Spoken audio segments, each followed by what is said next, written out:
poco menor si cantaban de día. Entonces ellos interpretan esto como que las aves pasaron de cantar durante el día a la noche, como que cambiaron el tiempo para cantar, como la estrategia que decían por aquí. Otra es aumentar la duración de las sílabas. Esto lo vieron en realidad con un primate, con el tito común. Les pusieron experimentalmente ruido a diferentes niveles, 35, 45, 55 y 65 decibeles, y grabaron a diferentes titos y observaron que los que estaban expuestos a mayor cantidad de ruido producían sílabas de mayor duración.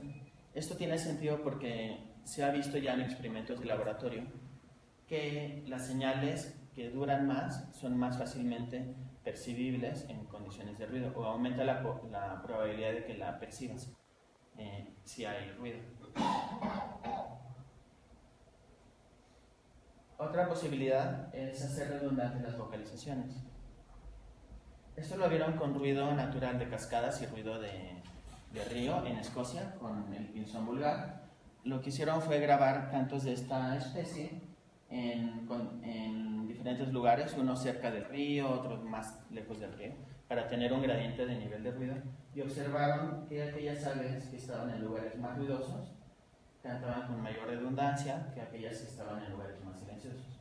Redundancia, ¿a qué se refiere? Al número de tipos de cantos que canta antes de pasar a otro tipo. Es decir, esta especie de ave canta diferentes tipos de canto. Por ejemplo, el tipo de canto A, el B, el C. Y cambia del A al B y después al C y luego al B y al A y así. Cambia de tipos de canto.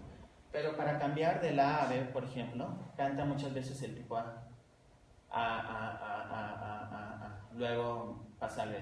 Y canta muchas veces el tipo B antes de pasar al C. B, y luego pasa al C. Eso lo hace cuando está en condiciones de mucho ruido. En cambio, cuando hay poco ruido, no lo repite tanto. Canta tal vez una o dos veces el tipo de canto A, y luego ya pasa al B. Y ya rápido luego pasa al C. B, C, A, B, C. Entonces, repetir el mismo tipo de canto antes de pasar al siguiente canto, a eso se refieren con redundante. O sea, como que la misma señal la repiten muchas veces, la hacen redundante antes de pasar al siguiente tipo de canto. Y esto sería un poco como aumentar la probabilidad de que la información sea recibida en condiciones de ruido. Si el tipo de canto A, por ejemplo, da un tipo de información diferente al tipo de canto B, por ejemplo, A quiere decir hola, entonces está diciendo hola, hola, hola, hola, hola, hola, así como para aumentar la probabilidad de que ese mensaje llegue a un receptor antes de pasar al siguiente mensaje, que sería, por ejemplo, decir estoy aquí. Entonces dices hola, hola, hola, hola, hola, estoy aquí, estoy aquí, estoy aquí, estoy aquí, estoy aquí. Entonces, esa es como la interpretación que le dieron estos autores en eso. Aumentar la probabilidad de que el mensaje sea recibido en situaciones de ruido. Otra que lo mencionó Palestina es subir el volumen. En realidad es la amplitud de la señal, la intensidad de la señal. Medir qué tan fuertemente vocaliza un animal es complicado, porque si tú grabas, por ejemplo, a un pájaro y el pájaro está volteando el micrófono y después cambia de posición y se pone a ver hacia el lado, ya no sirvió, porque lo vas a grabar más fuerte si está mirando el micrófono que si está mirando al lado. Y también si mira al cielo, o sea, si cambia la posición de la cabeza con respecto al micrófono, ya va a ser complicado medir la amplitud, porque lo grabas más o menos fuerte dependiendo de eso. También si estás lejos del ave lo vas a grabar más débil, si estás cerca del ave lo vas a grabar más fuerte. Entonces medir la amplitud es complicado hacerlo en el campo. Sin embargo, Henrik Brun logró hacerlo por primera vez en Berlín, o sea, en condiciones de silvestres me refiero. En laboratorio es un poquito más fácil hacerlo. En condiciones silvestres lo logró hacer en Berlín con el ruiseñor. Y también midió los niveles de intensidad de ruido en diferentes lugares de la ciudad. Y observó que a niveles más altos de ruido ambiental, las aves cantaban también más fuerte, con más intensidad. Es como lo que hacemos nosotros en una fiesta, que estamos hablando y si no nos escuchan porque hay mucho ruido, tal vez podemos hablar más fuerte, ¿no? Otra posibilidad es lo que mencionaron por aquí, que es hacer los cantos más agudos, porque eso podría desenmascarar los cantos de los sonidos graves del ruido. Esto, la primera vez que lo relacionaron con ruido urbano fue en Leiden, en Holanda. Hans Lavekorn y Pitt, en un artículo que publicaron en Nature, observaron que en zonas de la ciudad donde hay más ruido, la frecuencia del canto aumenta. ¿A qué frecuencia? Es decir, qué tan agudo o grave es el canto. Recuerden que valores altos son sonidos más agudos y graves más bajos. Después de eso, con este artículo, muchos investigadores se pusieron a probar esta idea con otras especies en muchas partes del mundo, incluido nosotros en la Ciudad de México.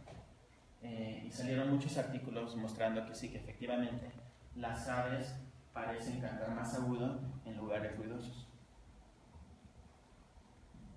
Pero bueno, vimos varias estrategias y ahora la pregunta es, ¿cómo puede un ave cambiar sus cantos? ¿Cómo puede cambiar hacerlo más agudo o más redundante o subir la amplitud en condiciones de ruido?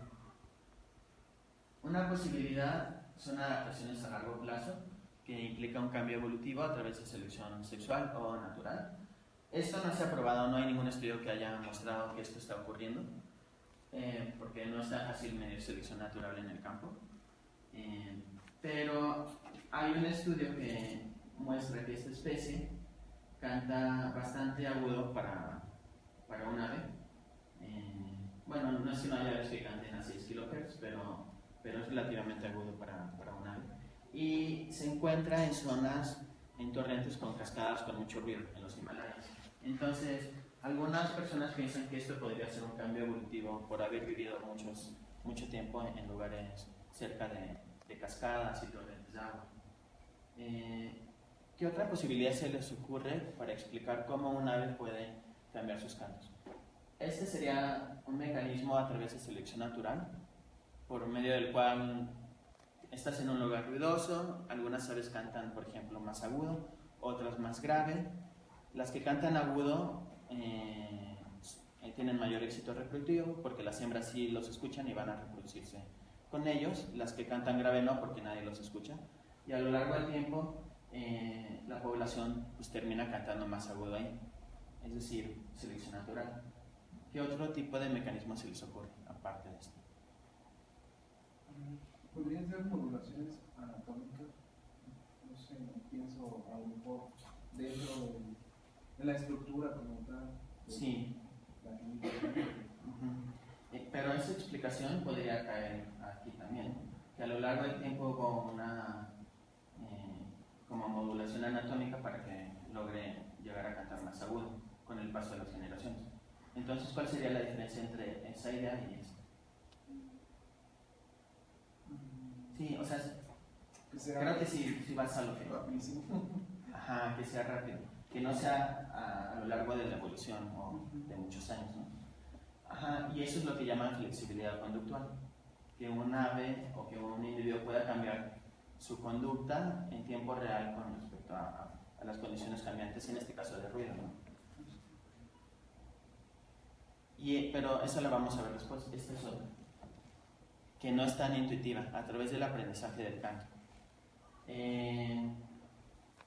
Esta mal es, bueno, es a través del aprendizaje del canto.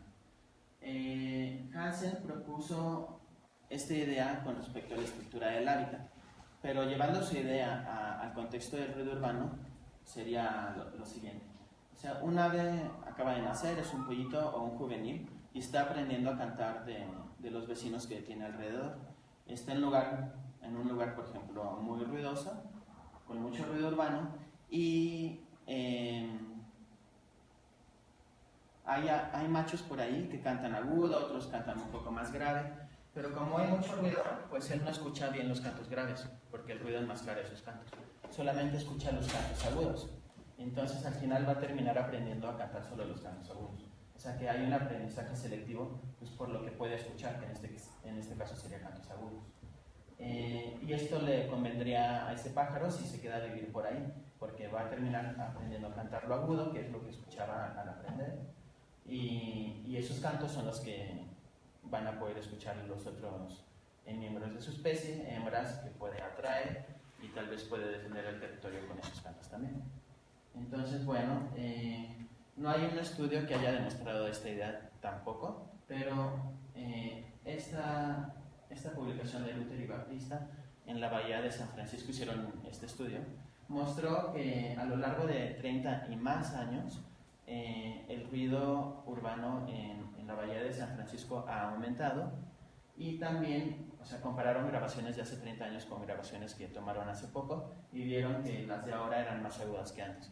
Y como esto involucra varios años y varias generaciones, ellos sugieren que esto podría ser un cambio por medio de aprendizaje, o sea, un cambio cultural. Sin embargo, realmente para poner a prueba esta idea se necesita un estudio de laboratorio así bien controlado. Y eso todavía no está, pero hay gente trabajando en esto, en este momento, y por ahí escuché que ya iba a salir una publicación mostrando eso. Pero bueno, a ver si sí. Y la otra posibilidad, la otra que también era intuitiva, es las adaptaciones a corto plazo. Implica flexibilidad vocal, es decir, que una ave pueda cambiar sus cantos conforme cambian las condiciones de ruido. El primer estudio que mostró eso fue en el 2010 con un grupo holandés en Leiden, que es el grupo más fuerte que hace este tipo de estudios de ruido y cantos de aves. Y lo que vieron fue, bueno, fueron a una carretera, grabaron los cantos. La carretera había mucho ruido de vehículos motorizados y vieron que tenía cierta frecuencia. Luego fueron a la ribera, un poquito más lejos de la zona ruidosa de los autos, y efectivamente vieron que el nivel de frecuencia, bueno, la frecuencia era un poco menor que en la carretera. O sea, los cantos eran relativamente más graves que aquellos grabados en la carretera. Luego fueron al siguiente día a la ribera y les pusieron ruido experimental con una bocina y grabaron los cantos inmediatamente. Observaron que los cantos se hacían más agudos y dejaron esperar un día para regresar ahí y ver si otra vez volvían a ser graves después del ruido, y efectivamente los cantos bajaban un poco de frecuencia, haciéndose parecidos a como estaban antes. Entonces esto es indicativo de flexibilidad vocal, en que una ave puede cambiar qué tan agudo o grave es el canto con respecto al ruido. Sin embargo, un estudio un poco más controlado, que fue hecho en laboratorio, fue el que hicimos nosotros, y fue de la tesis de doctorado de Eira Bermúdez, en el Instituto de Ecología de la UNAM. Entonces, nosotros usamos al pinzón mexicano, y Eira lo que hizo fue poner a un macho de pinzón en una jaula, flanqueado por 2 hembras. No podía ver a las hembras, pero sí oírlas, porque les habíamos puesto testosterona implantada bajo la piel, pero aún así los machos como que no cantaban. Entonces les pusimos las hembras como para estimularlo a cantar, porque cuando las escuchaba como que sí, ahí ya sí cantaban. Y los grabamos con el micrófono direccional. Con esta bocina, bueno, poníamos nivel de ruido bajo, alto y bajo. Los grabábamos en las 3 condiciones a ver qué pasaba con el canto. Ruido bajo era como 45 decibeles, alto 65 y bajo 45. Entonces, bueno, observamos que efectivamente cuando estaban en la condición de ruido bajo cantaban más grave que cuando estaban en condición de ruido alto. Y cuando les pusimos otra vez el ruido bajo, volvían a cantar un poco más grave. Entonces, esto es indicativo de que sí hubo una flexibilidad vocal como respuesta al ruido. Y ya han salido otros estudios que también han mostrado este tipo de capacidad en las aves en otras especies. Bueno, este tipo de estrategia, aumentar la frecuencia o hacer más agudo el canto, les platiqué que ha sido encontrado en varias aves usinas. Por ejemplo, estos son solo unos ejemplos, pero ha sido encontrado más. En el carbonero, en el primer estudio que les mostré en Holanda, lo encontraron por primera vez. En el pinzón mexicano en Los Ángeles, y también luego en un estudio que hicimos en la Ciudad de México. En el mirlo común en Austria. En el gorrión cantor en Oregon. En el pinzón vulgar, el estudio que les mencioné del ruido natural, en este caso con ruido natural. En Escocia también lo encontraron. En el mosquitero común en Holanda. Y en más especies, solo son algunas pocas. Y ven aquí que puse que que ha sido encontrado en varias aves ocinas. Bueno, pero ¿qué son las aves ocinas? ¿Saben?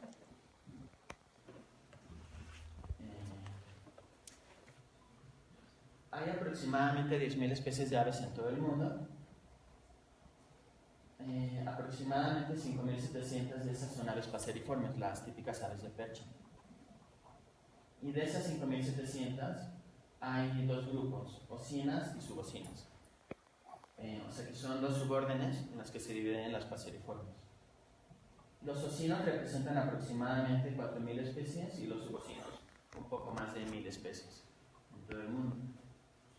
Los ocinos viven en todo el mundo excepto en los polos y los subocinos viven sobre todo en el neotrópico. También hay en Asia, en África, pero sobre todo en el neotrópico y no hay en Europa, por ejemplo. Tienen varias características que las difieren, son dos grupos que divergieron en la evolución, pero bueno, una de las características más importantes que las difieren, o que las diferencian más bien, es que los ocinos aprenden a cantar. O sea, si tú pones un pollito de ocino, por ejemplo, un canario, un pinzón, un gorrión, esas aves son ocinas, las como aves canoras. Si la pones en aislamiento acústico, desde que nace y nunca escucha un canto de su especie, cuando ya tenga un año de edad, no va a saber cantar como debería, porque necesita escuchar el canto para aprenderlo y poder desarrollarlo apropiadamente. En cambio, un subocino, si tú lo aíslas desde que nace y nunca escucha un canto de su especie, cuando sea adulto va a cantar muy bien, porque es un canto más determinado genéticamente, no requiere aprendizaje. Entonces el canto del subocino se considera como más innato que el de los ocinos. Todos los estudios que les mencioné han sido llevados a cabo en aves ocinas.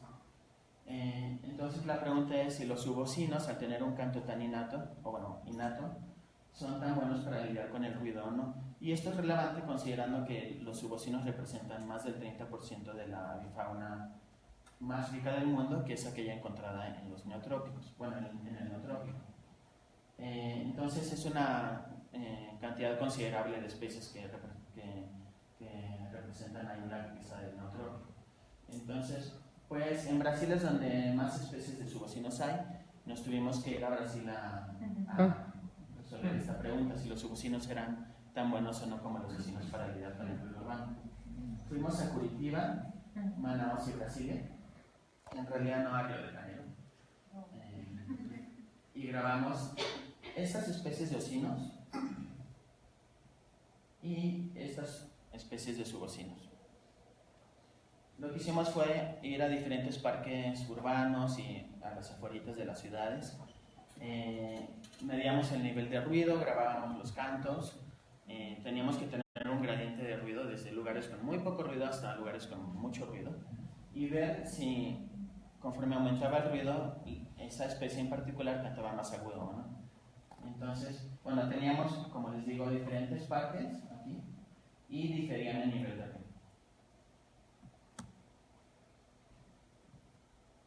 Y a ver, les muestro así unos ejemplos rápidos de los resultados. Este es un Furnarius rufus, que es un subocino.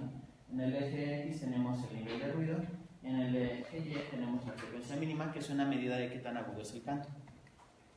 Como pueden ver aquí, como que no hay una relación muy obvia entre ruido y qué tan agudo es el canto, ¿no? O sea, como que no, si pusiéramos una línea no es muy obvio que aumentaría o que disminuiría, no hay una relación muy obvia. La R de esta relación es 0.06, es bastante baja. Este es un caso de un ocino, el Troglodite sedon. Si ven aquí sí se ve una relación bastante obvia de mientras más ruido, el canto aumenta, la frecuencia del canto aumenta. Es decir, mientras más ruido, el pájaro está cantando más agudo.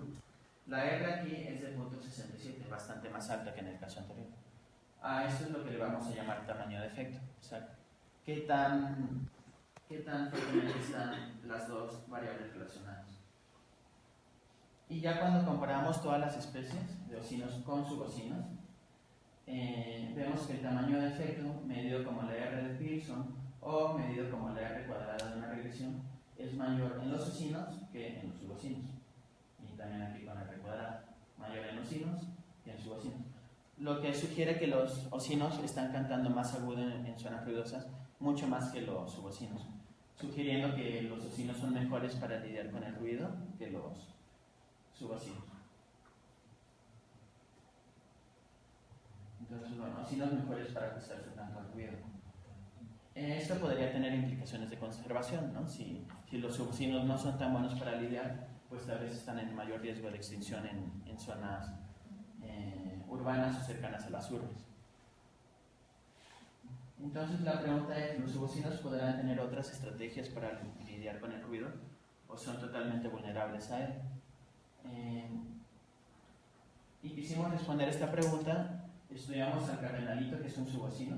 Por aquí hay, no sé si lo han visto, que es muy rojo. El macho rojo, la hembra tiene en la panza como rosita o amarillo o color dorado, pero muy suave. Bueno, como ven aquí son sexualmente dimórficos. El macho es muy territorial y lo bueno de esta especie es que solo canta un tipo de canto. Entonces esto hace como fácil estudiarlo acústicamente. Este canto tiene una primera parte que tiene elementos introductorios y después una segunda parte que siempre tiene 4 elementos. Hay variación en el número de elementos introductorios. A veces un macho puede cantar con muchos o a veces un canto corto con pocos elementos introductorios. Entonces, hay variación en el mismo macho, puede variar el número de elementos y también hay variación entre machos en el número de elementos introductorios. Lo que hicimos fue ir a la Ciudad de México, que hay lugares muy ruidosos y otros poco ruidosos, y fuimos a un gradiente de ruido y grabamos a esta especie. ¿Y qué encontramos? Encontramos que a mayores niveles de ruido, el número de elementos aumenta en el canto. El número de sílabas o de elementos aumenta en el canto. Entonces los machos cantan con más sílabas o elementos en lugares ruidosos. Lo que tiene sentido, si se acuerdan del estudio del Titi, que las señales más largas tienen mayor probabilidad de ser detectadas en ambientes ruidosos. Entonces esto como que va en línea con todos estos estudios de efectos de ruido y canto en las aves. Entonces, bueno, vemos que el ruido puede afectar el canal de comunicación acústico en animales, es decir, puede, por ejemplo, influir en cómo vocalizan los animales. Otra pregunta interesante es si el ruido podría afectar otros canales de comunicación, por ejemplo, el visual, o el químico, o el táctil. ¿Qué creen ustedes? O sea, que una contaminación en un canal, en este caso acústico, que es el ruido, afecte las señales en otros canales de comunicación.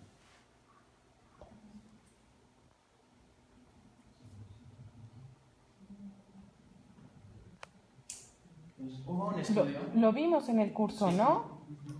¿No lo vimos? Sí. ¿En qué ejemplo lo vimos? En la frecuencia de sonido. Sí. Sientes y el azúcar. En la frecuencia del sonido cuando pruebas comida. ¿Qué otra cosa? El caso que nos mencionó de las aves que cantaban cuando el semáforo estaba en rojo. Ah, bueno, pero eso es aprendizaje de señales, ¿no? Pero ahí se involucran señales visuales con auditivas. Bueno, no con auditivas, ¿no? Porque no es que oigan diferente. Ajá, solo visual. Solo visual con la expresión. Pero sí, un ejemplo es cómo el sonido te hace probar la comida de forma diferente. Incluso la forma de los utensilios para comer también cambia el sabor de la comida. Bueno, está interesante eso. ¿El estudio del semáforo sí fue algo que hicieron de verdad Sí. o es algo, una idea que iban a hacer? No, sí, es Porque eso lo quería hacer Constantino. No, Sí, eso salió sí. publicado. Yo lo tomo. De que cantan cuando el semáforo se pone en rojo, porque ya no hay tanto ruido. Bueno, pues sí, como ya lo dijeron ustedes, sí puede cambiar, puede influir en otros canales de comunicación. Y un estudio que se hizo sobre esto fue con la sepia, que es de la misma familia de los pulpos. Lo que hicieron fue ponerle ruido de mar, así grabaron el ruido de las olas, así como natural del mar. Luego grabaron ruido urbano de un bote que iba pasando por ahí, un barco que iba pasando por ahí. Y luego entonces les pusieron ruido de mar natural, que bueno, ruido de mar natural, luego ruido urbano del bote o del barco y otra vez ruido de mar. Entonces lo que observaron fue que cuando les ponían el ruido urbano del bote, cambiaba de color así bastante rápido. Entonces aquí, bueno, y también movía más las patas delanteras, las patitas delanteras. Entonces aquí el ruido que es en el canal acústico está influyendo en el canal visual, porque lo hace cambiar de color, y también en un posible canal táctil, que es usando las patas. Entonces, bueno, las sepias cambian de color para camuflarse y protegerse de depredadores. Entonces, una posible interpretación es que con el ruido se sentía más vulnerable y cambiaba de color tal vez como una estrategia de escape. Pero en realidad, si no había ningún depredador, pues no tenía mucho caso. Entonces, bueno, sí, este es un ejemplo de cómo una contaminación en un canal acústico, en este caso, puede afectar la señal visual. Y nosotros hicimos esta pregunta también, pero con aves. ¿El ruido podría afectar todos los canales de comunicación en las aves? Entonces, este estudio lo hicimos en el tordo sargento, que es un ave que, si le quieres dar, que cuando canta mueve las alas y tiene un parche rojo en las alas. Entonces, combina la señal acústica, que es cantar, con la señal visual de mover las alas.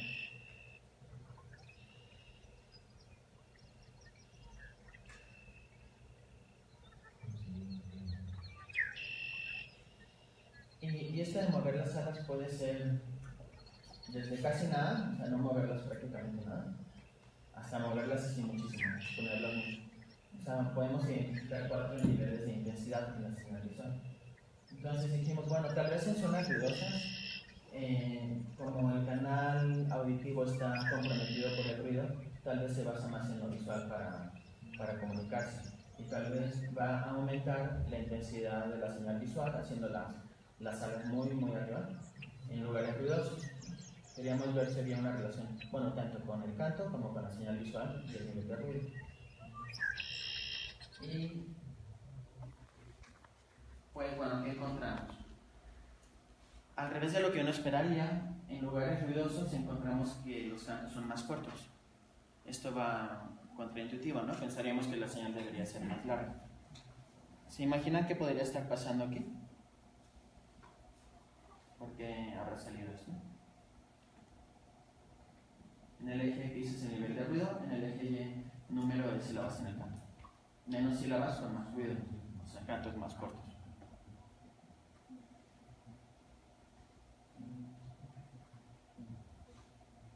Tal vez no es capaz de generar ruidos que se desacoplen del ruido en general, bueno, cantos que se desacoplen del ruido en general, por eso evita hacerlo.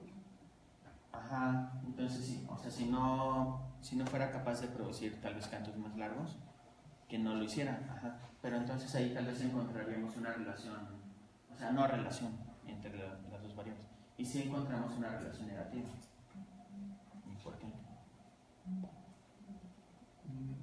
sé si a lo mejor ahí se está viendo que son, entre más ruidos son menos sílabas, ¿no? Sí. Entonces a lo mejor está reiterando las pocas sílabas que tiene. Como haciendo redundantes las vocalizaciones. Sí, ajá. Eso también lo vimos si la tasa de canto aumentaba con mucho ruido, como para ver si repite más veces los cantos cortitos, pero no hubo relación. Pero sí era una posibilidad, y sí lo quisimos ver. Bueno, también otra posibilidad, y no la vimos porque no lo medimos, pues es que tal vez hay una disyuntiva entre cantar largo y cantar muy fuerte, con mucha amplitud. Entonces, tal vez aquí está produciendo cantos cortos, pero tal vez muy fuerte, a mucha intensidad, ¿no? Tal vez cantar más fuerte es más efectivo que producir cantos largos para comunicarte en ruido o que te escuchen. No lo sabemos, es una posibilidad, ¿no? Y no vimos ninguna relación entre la señal visual y el ruido, desafortunadamente, que hubiera estado padre verlo. No hubo relación. Esto podría ser tal vez porque lo que esta ave informa con sus cantos no es lo mismo que lo que informa con su señal visual. Entonces, si los dos mensajes no son redundantes, tal vez no puede intercambiar las dos señales como quisiera, ¿no? O sea, no puede hacerlo porque entonces estaría cambiando el mensaje al receptor. Entonces, esa puede ser una posibilidad de por qué no encontramos relación con la señal visual. ¿No podría ser también que la aparente señal visual es en realidad parte del esfuerzo de los decibeles del llamado? Que tal vez no sea como una señal de cortejo o de un llamado, sino que sea como parte de su esfuerzo. Sí, o sea, como diciendo, mientras más fuerte cantan, más va a mover las alas, Sí, o menos tal vez. Ajá, como si fuera algo mecánico. Sí, pero es que si fuera así, si esto fuera cierto lo que les dije, que no lo sé porque no lo mismo, que en lugares ruidosos cantan más fuerte que en lugares poco ruidosos, y si el cantar fuerte se relaciona con qué tanto mueven las alas, pues entonces indirectamente tendríamos que encontrar aquí una relación entre el ruido y la señal visual, y no lo encontramos. Vale. Bueno, les he platicado del efecto del ruido en la comunicación acústica en las salas. Pero bueno, en el 2015 salió una publicación de estos dos holandeses llamando la atención y diciendo, bueno, la contaminación no solamente es ruido, hay mucho más, hay contaminación en el agua, en el aire, en el suelo, y también contaminación artificial lumínica en la noche. Entonces, para realmente entender cómo la actividad humana está influyendo en las señales de los animales y en su evolución incluso, debemos de tomar en cuenta otro tipo de contaminantes en los estudios para ver si ellos interactúan entre sí y cómo pueden moldear las señales en los animales. Hans Slagerholm es un investigador en la Universidad de Leiden, es de los más productivos, yo creo que es el más productivo del mundo que hace este tipo de temas de contaminantes contaminación acústica en señales de aves. También trabaja con comunicación acústica en peces. Y Halfward fue su estudiante de doctorado. Yo creo que el mejor estudiante que Hans ha tenido. Y ahora trabaja en Ámsterdam, en una universidad en Ámsterdam. Entonces, bueno, tomando en cuenta esta idea de tomar más un contaminante, quisimos evaluar también la contaminación lumínica. El Atlas Mundial, en el 2016, considera que más del 25% de la superficie terrestre está contaminada por luz artificial en la noche. Esto puede afectar los ritmos biológicos porque hay una relación entre melatonina y luz. Cuando hay menos luz, producimos más melatonina y nos da sueño.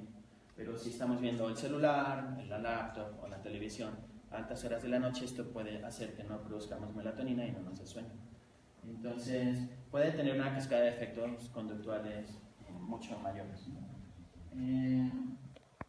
Entonces, tomando en cuenta esta idea, ahorita les digo.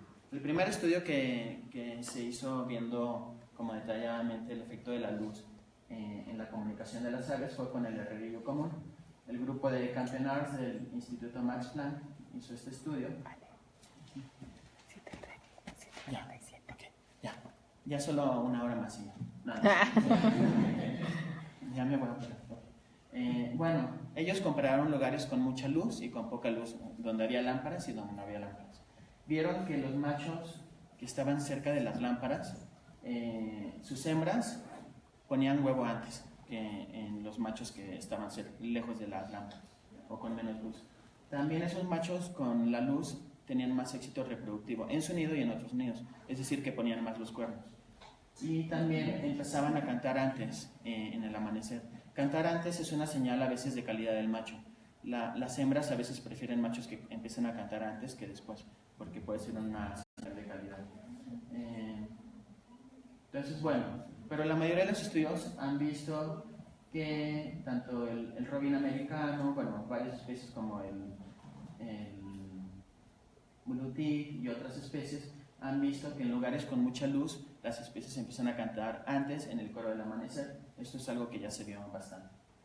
Ningún estudio ha evaluado si la luz nocturna se relaciona con la estructura de las vocalizaciones. O sea, lo que han visto es que empiezan a cantar antes, pero no ven si cambia el canto de alguna forma con la luz. Y con esta idea en mente y con el estudio de Hans Lagerkorn y Halfward, Nakamura, bueno, Tetsuya y yo hicimos un estudio. Vino Nakamura a hacer la tesis de licenciatura conmigo y pensamos en hacer este estudio con el cardenalito, el ave de su bocina, el que ya les mencioné antes. Y lo que hicimos fue grabar los cantos con un micrófono y grabadora profesional, medimos el nivel de ruido, medimos la intensidad de la luz nocturna y medimos los cantos en un programa de bioacústica que se llama Raven. Y también quisimos ver el efecto de la luz de la luna. Entonces grabamos otros machos cuando era luna llena, a los mismos machos cuando era luna nueva y otra vez con luna llena, como un modelo de sándwich, para ver si cambiaban el canto. ¿Qué encontramos? Bueno, con luna llena los machos cantan más que con luna nueva. Cada línea representa un macho y entonces la tasa de canto es mayor en luna llena que en luna nueva.